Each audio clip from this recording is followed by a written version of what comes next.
Buenos días. Sensiblement différent, le podcast des humains sensibles et différents. Saison 2, épisode 26, hors série numéro 12, spécial J'envoie 2024, le voile de l'illusion. Salut et bienvenue dans ce nouvel épisode de Sensiblement différent, hors série spéciale J'envoie 2024. 31 jours de podcast rythmés par une contrainte créative, technique ou thématique. Un jour, un thème, un podcast. Aujourd'hui, je te parle de ma plus grande peur. En 2 notes.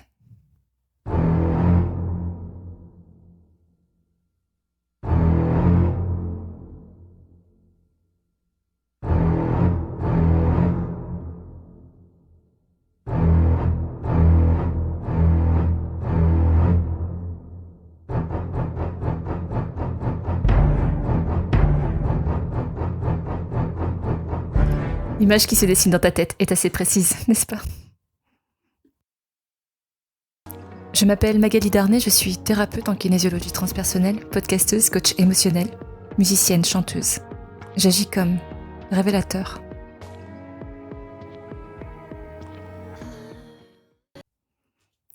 C'est pas si simple de choisir une des peurs majeures de mon parcours parce que je crois que ma vie est assez colorée par tout un nuage de peurs réelles, de peurs imaginaires.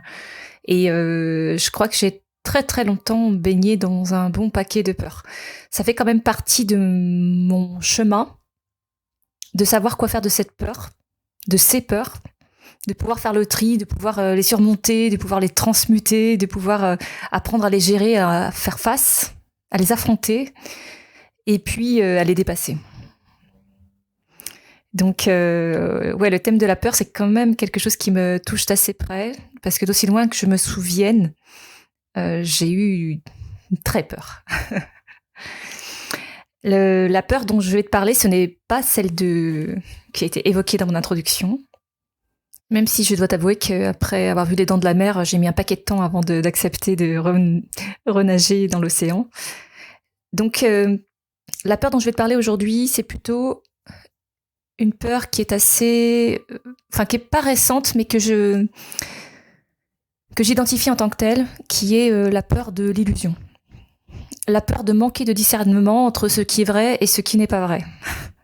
Alors c'est assez paradoxal en réalité, parce que plus je comprends un peu certaines choses du fonctionnement du monde, ou en tout cas plus j'ouvre mon système de croyances, et plus je le construis avec des repères qui sont issus de mon expérience, de ma compréhension, de mes lectures, de mes influences, etc., plus je me rends compte en réalité que le monde n'est qu'une vaste perception.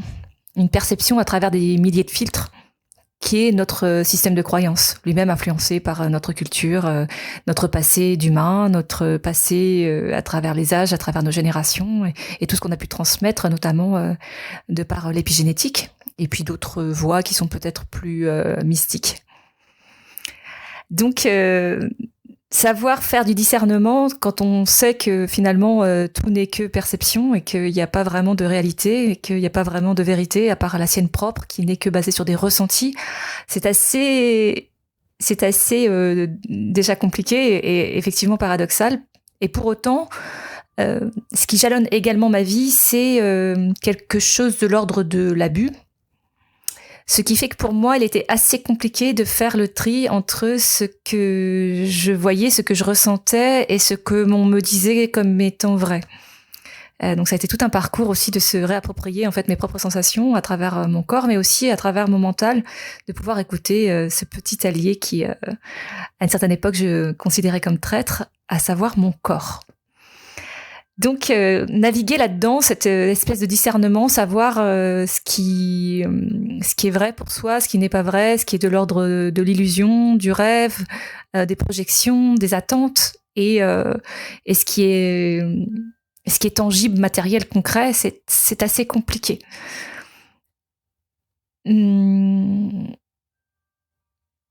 Et ça fait partie des choses qui peuvent me déstabiliser, de me dire, est-ce que ce que je suis en train de vivre est vrai ? Est-ce que c'est réel ? Sachant que les preuves que l'on peut avoir de de notre réalité sont que des preuves relatives. Sachant aussi que je me construis un système de croyances qui est basé sur le fait que je crée ma propre réalité. Sur le fait que le cerveau crée sa propre réalité. Donc, savoir ce qui est vrai, si c'est ton cerveau qui crée ta réalité, ça devient assez compliqué, voire une énigme presque insoluble. Pour autant, c'est vraiment sur le plan relationnel que je pêche le plus. J'ai tendance à poser des intentions, des objectifs, et puis à regarder en fait si ça s'aligne dans les événements, dans les manifestations, avec ce que j'ai souhaité. Est-ce que c'est juste? Est-ce que ça prend vie, effectivement?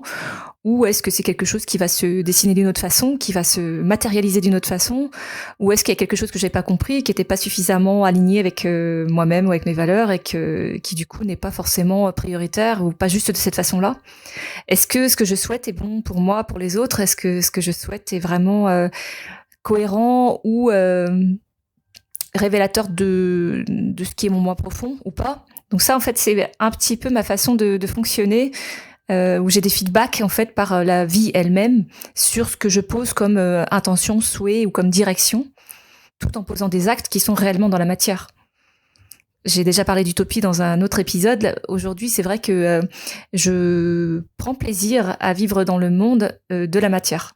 Donc ça implique pas mal de choses, et c'est aussi tout un développement sur ce que c'est que la matière, ce que c'est que les valeurs, ce que c'est que la concrétisation des choses. Donc ça peut sonner un peu métaphysique, et quelque part, effectivement, ça l'est. S'interroger sur ce qui est réel ou ce qui l'est pas, ça peut prendre une nuit de prise de tête, et sans avoir une réponse qui soit universelle. Sachant que la seule chose dont on peut être sûr, ce sont nos perceptions, et nos perceptions elles-mêmes, elles sont biaisées par notre capacité à comprendre et notre système de croyances, nos émotions, tous les filtres en fait qui viennent apporter une certaine couleur à la lecture des événements. Il n'y a aucun événement que l'on peut vivre qui soit vécu de la même façon exactement par toutes les personnes. Il est quasi impossible d'avoir une lecture unanime d'un même événement par plusieurs personnes, même si elles vivent le même événement au même moment, de façon simultanée ou dans le même espace-temps. Et l'espace-temps lui-même est complètement une notion relative.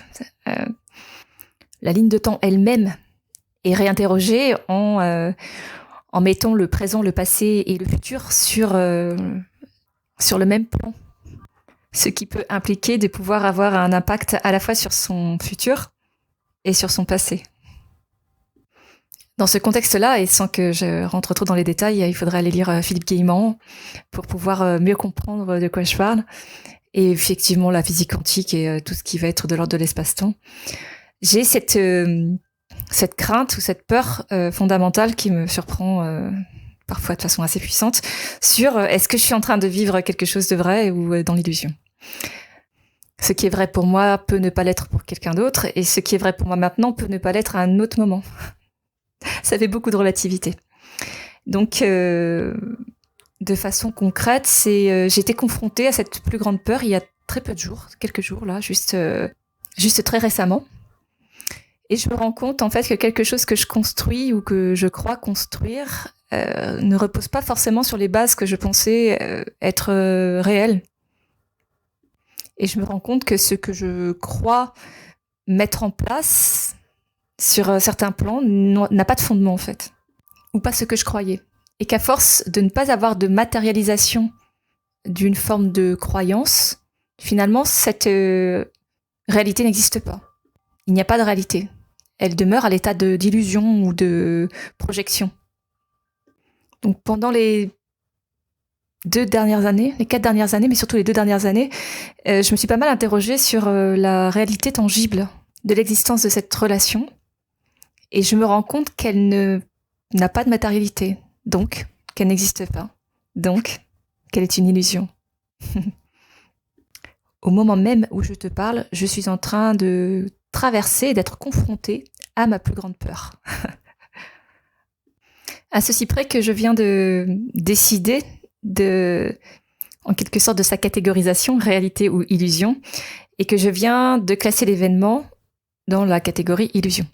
Donc du coup, c'est plus une peur, puisque c'est une peur qui prend forme quelque part, qui prend vie, qui se réalise, quoi. Et je pense que c'est plus facile d'agir sur un événement que sur une peur elle-même. La peur, elle est fantasmatique, elle est imaginaire, elle peut grossir à tout moment par la puissance de notre mental et tout ce qui vient la nourrir et l'amplifier, voire parfois la déformer d'ailleurs. Hein. Mais lorsqu'on fait face à un événement, c'est assez différent, même si ça génère des émotions qui sont puissantes. On peut choisir de prendre une direction et s'y engager. Les peurs qui n'engageaient que moi ont été assez longues à dépasser, mais elles étaient quelque part plus faciles parce qu'il fallait faire un travail qu'avec moi-même. Aller regarder à l'intérieur de moi, soulever les tapis, soulever les non-dits, soulever les secrets hérités, les croyances associées. Et ça m'a pris du temps, mais ça, c'est quelque chose que je peux avoir pas mal exploré. Donc pour moi, ce sont des peurs que j'arrive beaucoup plus facilement à gérer. Les peurs qui impliquent d'autres personnes, c'est un peu plus compliqué parce que là, j'ai pas du tout la main sur ce que les autres peuvent penser, ce qu'ils peuvent ressentir, ce qu'il y a de réel entre ce qu'ils disent et ce qu'ils ressentent, ce que les mots signifient pour eux, enfin quelle est leur histoire derrière tout ça, quelles sont leurs peurs derrière tout ça. Là, ça devient vraiment extrêmement compliqué. Et c'est là où je suis pas hyper, je suis pas technicienne. Hein. Là, j'ai aucune maîtrise et ça me demande beaucoup de lâcher prise. Et parfois, je me dis que avec soi-même, c'est plus facile, quoi. Et ça l'est, en l'occurrence. Après, c'est une histoire de symphonie, de jouer à plusieurs et de voir si ça s'accorde, si quelque part ça sonne juste, si c'est joli, si ça match, quoi. Donc, qu'est-ce que je fais de cette peur, en fait, et comment je la gère ? J'ai à peu près trois façons de faire. La plus efficace et la plus celle que j'utilise le plus souvent, c'est la mise en action. Si j'ai peur, il faut que je me mette dans l'action de façon intensive. Donc je mets toute mon énergie dans la construction de quelque chose, le dépassement de moi d'une façon ou d'une autre, la création de quelque chose de nouveau, le lancement d'un projet, une nouvelle expérience, un défi, un challenge, je me mets dans l'activité physique ou sportive, mais à donf, quoi. Donc ça, c'est l'action, numéro 1. Numéro 2, c'est la vibration d'amour. Ce qui est aussi puissant, voire plus puissant que la peur, c'est l'amour. À chaque fois qu'on met de l'amour sur une situation, sur un ressenti, sur un événement, il n'y a pas de peur. Et inversement, quand il y a de la peur en général, il y a un manque d'amour de quelque chose, de soi ou de la vie ou de quelque chose en tout cas. Troisième force ou troisième ressource, la confiance. La confiance en moi, la confiance en l'autre et la confiance en la vie elle-même. Savoir que tout est juste, que je suis exactement là où je devais être, que le chemin est exactement parfait et que je traverse ce que j'ai à traverser pour quelque chose de encore plus génial. Donc ça, c'est un lâcher-prise total, une acceptation de ce qui est et la confiance que tout est OK. Pour soutenir ces 3 piliers, j'utilise des outils de gestion des émotions issus de la kinésiologie transpersonnelle, la méditation, l'activité physique. Beaucoup d'activités pratiques et de techniques qui me permettent de mieux gérer, prendre de la distance, réfléchir, analyser, passer à autre chose. Avancer.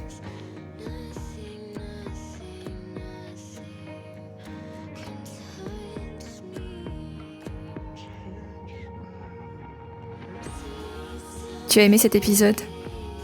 Est-ce que toi aussi tu as une peur majeure à partager ? Comment est-ce que tu gères tes peurs ? Comment est-ce que tu les surmontes ? Qu'est-ce que tu en fais ? Le prochain, c'est déjà demain. Et demain,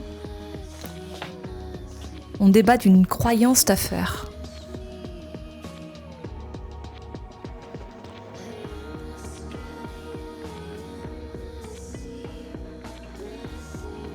Abonne-toi à ce podcast que tu peux trouver sur toutes les plateformes pour ne rien manquer et participer à cette aventure extraordinaire, la tienne. Tu peux choisir d'être simple auditeur ou de devenir acteur, alors n'hésite pas. Commente, like, partage et rejoins la communauté de Sensiblement Différents.